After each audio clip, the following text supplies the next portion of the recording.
कमलायतलोचन लोकपते विजयी भव वेङ्कटशैलपते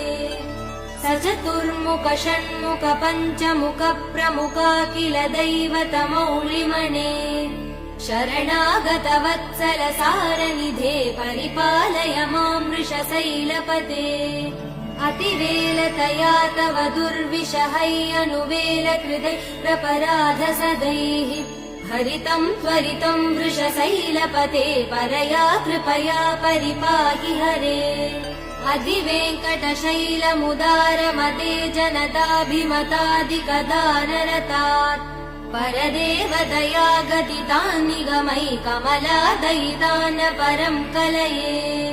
कलवेणुरवावसगोपवधू शतकोटिवृतात् स्मरकोटिसमात् प्रतिवल्लविकाभिमदात् सुखदात् वसुदेव सुधा